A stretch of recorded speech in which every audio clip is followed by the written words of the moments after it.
વાહ, હા આદિ, આમ જો તો કેટલા મસ્ત સમાચાર આવ્યા છે. જો આમ જો તો ખરા, આ મને મારી આવી વહુ મળી હોત ને તો હોય હું શાંતિ રાખો ને. કેમ ભાઈ શાંતિ રાખો? અને મારી વાત સાંભળો. હા. આ તમે છે ને અંકિતાને આમ બહુ હેરાન કરવાનું ન રાખો. હજી વાર છે.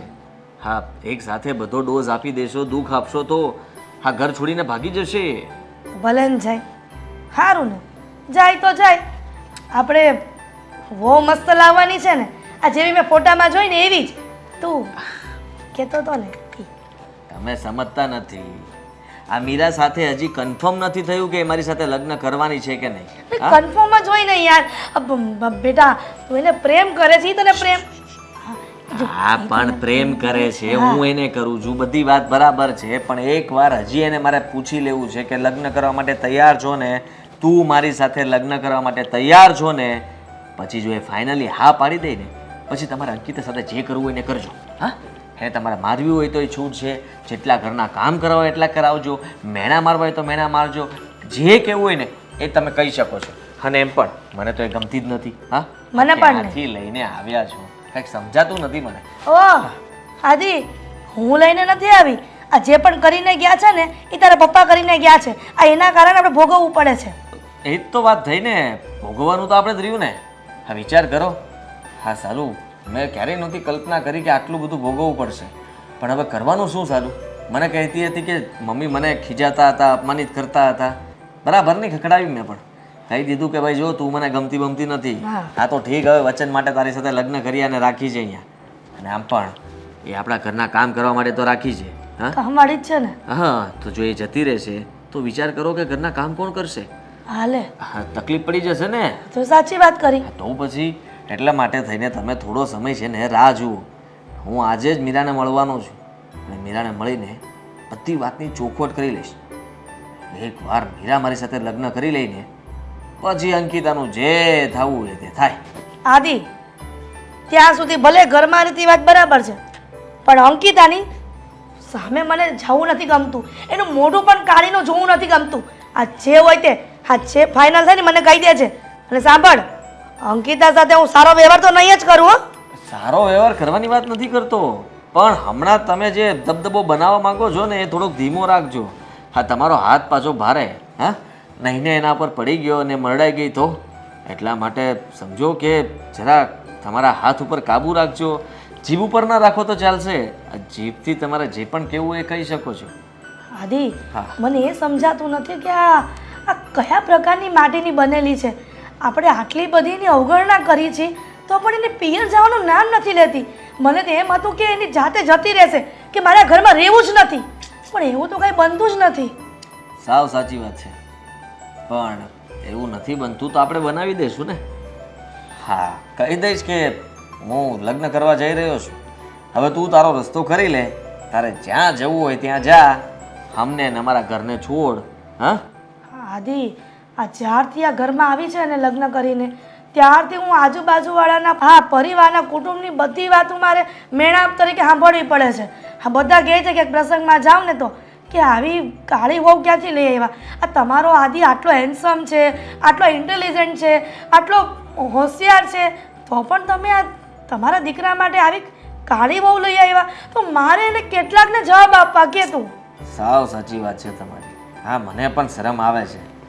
હા, કંઈ પણ બહાર મિત્ર સર્કલમાં ફ્રેન્ડમાં બધાને બહાર જવાનું થાય ને ત્યારે મને આને બહાર કાઢવી ગમતી જ નથી. એટલા માટે હું બહાનું બતાવીને ના જ પાડી દઉં છું. કોઈની સાથે હું જતો જ નથી કંઈ બહાર. મારે પણ એવું જ કરવું પડે છે ને. આ મામાની ને ઘડી ઘડી મામી કહે છે કે તમારી વહુને લઈને આવો, તમારી વહુને લઈને આવો. હા, પણ મારા ભાભીને તો ન કહેવાય ને કે મને એ મારી હારે આવે છે કાળી ગમતી નથી એમ. સાચી વાત છે તમારી. કઈ વાતો નહીં, છોડો. હવે હું શું કહું છું, તમે હમણાં ખાલી આજનો દિવસ રાહ જુઓ. આજે હું છે ને મીરાને મળીને ફાઇનલ તમને કહી દઉં છું. હા, કેટલા કલાકમાં કહેશે તો હું મિનિટ ને સેકન્ડ ગણવા માંડું ને. હવે ગણતરી કરવાની જરૂર નથી, તમે તો જાણે આતુર જવો. હા, આતુર જ હોઈએ ને. હું તો એમ કહું છું ભલા ક્યારે ઘરમાંથી જાય એની રાહ જોઈને બેઠી છું. હા સારું, જાશે. હા, બધા સારાવાના થશે. પણ તું અત્યારે જાને ઓલીને મળવા જવાનો હતો તો જાઉં છું. સારા સમાચાર લઈને આવજે. ફોન કરજે મને ત્યાંથી જ. ભલે વિજય બાબા. વિજય ભવ દીકરા, વિજય ભવ. મીરા, આજે તું મને ફાઇનલી કહી દે. આ પહેલાં પણ મેં પૂછેલું છે, પણ હજી પણ તને કહી દઉં છું કે તું મને પ્રેમ કરે છે ને? આદિ, આ કેવો સવાલ કરે છે તું? પ્રેમનો નહીં, પ્રેમ તો કરે જ છે. હું તને કરું છું, તું મને કરે છે, પણ તું મારી સાથે લગ્ન તો કરીશ ને? લખાણ કરી આપું સ્ટેમ્પ પેપર ઉપર? બસ હાથ સાંભળવું હતું. હવે ફાઇનલ થઈ ગયું શું? કે તું મારી સાથે લગ્ન કરીશ. હવે મને કોઈ જાતનું ટેન્શન નથી. તો પહેલા શું ટેન્શન હતું? અરે યાર, વિચાર આવતો હતો શું? કે તું લગ્ન કરીશ કે નહીં. હા, એન ટાઈમે તું ફરી તો નહીં જાય ને? ના, હવે તું આજે કેમ આવી વાતો કરે છે? મને આજે તારી વાતો સમજમાં નથી આવતી. હા, તું મને સમજાવ કે તું કહેવા શું માંગે છે, તારી વાતનો અર્થ શું છે? જો, એમ પણ મને આ કાળી સાથે ફાવતું નથી.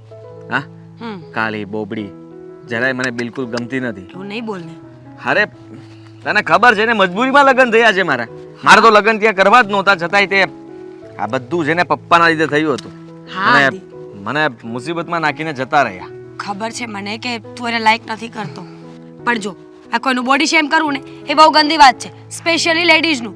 ક્યારેય કોઈ દિવસ કોઈ વ્યક્તિના હાવભાવ, એના દેખાવથી આપણે એને બોડી શેમ ન કરી શકીએ. આદિ, માનું જો ના કરી શકીએ, મને કોઈ શોખ નથી થતો, પણ એ કામ જ એવા કરે છે. એક નંબરની ચીપકું માણસ. હા, હું એનાથી જેટલો દૂર રહેવા ભાગું એટલી જે પાસે આવે. તારી પાસે આવે છે તો તું ના નથી પાડી શકતો એને? કેટલી વાર કહ્યું છે પત્ની હોય તો ભલે હોય, પણ એનાથી ક્લોઝ નહીં થવાનું. તો પછી અરે એ જ તો કહેવા માંગુ છું તને. હું તારી સાથે ક્લોઝ થવા માંગુ છું, બાકી બીજા કોઈ સાથે નહીં. એટલે એમ કે તું મારી જીવન સાથી છે અને તારી સાથે જીવવા માંગુ છું. પણ તું મને એ પણ કહી દે ને કે લગ્ન ક્યારે કરીશ, તો હું આને રજા આપું ને. જો આદિ, લગ્ન તો કરવા જ છે, ના નથી પાડતી. હા, પણ તને ખબર છે ને, મારી ફેમિલીમાં મમ્મી પપ્પા ભાઈ બહેન કોઈ જ નથી. એક માનીતો ભાઈ છે જેને અત્યાર સુધી મને પાલવી છે, અત્યાર સુધી મારું ધ્યાન રાખ્યું, કેર કરી. મારે એને તો વાત કરવી પડે ને. રાઈટ, તારી વાત એકદમ સાચી છે. પણ એ લોકોને મનાઈ લે ને. વાત તો કરીશ. અમારા બંનેની વચ્ચે બોન્ડિંગ બહુ સારું છે. હું ભાઈને ગમે એ વાત ખુલ્લેઆમ કરી શકું એમ છું. પણ આ તારી પત્ની છે ને, એ વાત કેમ કરવી? કારણ કે ભાઈ સીધો જ ના પાડશે કે કોઈના ઘરમાં પત્ની છે, પરણેલો છે ને તારે શું કામ લગ્ન કરવા છે? દુનિયામાં બીજો છોકરો નથી મળતો. સાવ સાચી વાત. હા, હું કેટલો સારો છોકરો હતો અને મારા પર કાળી ટીડી લાગી ગઈ. હા, બુંદિયાળીની. વળી બોલ્યો તું. નહીં બોલ એવું બધું. કોઈ વ્યક્તિ આપણને પસંદ ન હોય ને તો આપણી પાસે રીઝન હોઈ શકે, પણ એને બોડી શેમ કરવાની વાત નહીં કરવાની. ન ગમતી હોય તો છૂટું આપી દે ને. આપી દેવું છે, પણ તારી સાથે થઈ જાય તો ને. હા, તું મને કહે કે કાલ તારીખ લેવી છે તો તારીખ લઈ લઉં ને આને બીજા જ દિવસે બહાર કાઢું. આપણે પ્રેમથી પણ તો ડિવોર્સ લઈ શકીએ ને. પ્રેમથી જ તો કહું છું, ધક્કા મારીને થોડો બહાર કાઢવાનો છું. એમ પણ એની સાથે મને રહેવું ગમતું નથી. મમ્મી પણ કંટાળી ગયા છે. મમ્મી પણ તને જ પસંદ કરે છે. તારા વખાણ કરતા થાકતા નહોતા. બોલ, શું વખાણ કરતા હતા મારા? હા, કહેતા હતા કે કેટલી સુંદર છોકરી છે. હા હા, મારા ઘરમાં આવી હોત તો કેટલું ઘર હર્યું ભર્યું લાગત. પણ મને તો ત્યાં સુધી કીધું કે હજી જો એ માની જાય ને તો એને લઈને આવી જ જા. આપણે એમ જ લગ્ન વગર? ના ના, લગ્ન કરીને. હા, જો અમારા સમાજ, કુટુંબ, પરિવાર, સોસાયટીની અંદર છે ને આ બેઇજ્જતી થઈ ગઈ છે અમારી. હા, તું આવીશ ને તો ફરી અમારા ઘરની આબરૂ વધી જશે. આદિ, ડોન્ટ વરી, લગ્ન તો આપણા થશે જ, પણ એના માટે સમય જોઈએ ને. વાત કરવી પડે ઘરે. સમય નથી હવે. તું સમય લઈ લઈને મારો સમય ખરાબ કરી નાખીશ. હા, એટલે આઈ મીન કે જો વધારે સમય જતો રહેશે તો પછી ખબર નહીં સમયનું સમયમાં શું સમય થઈ જશે. ચૂપ. આપણે હવે થોડી વાર બેસીએ ક્યાંય. અહીંયા ક્યારની ઊભી રાખી છે મને.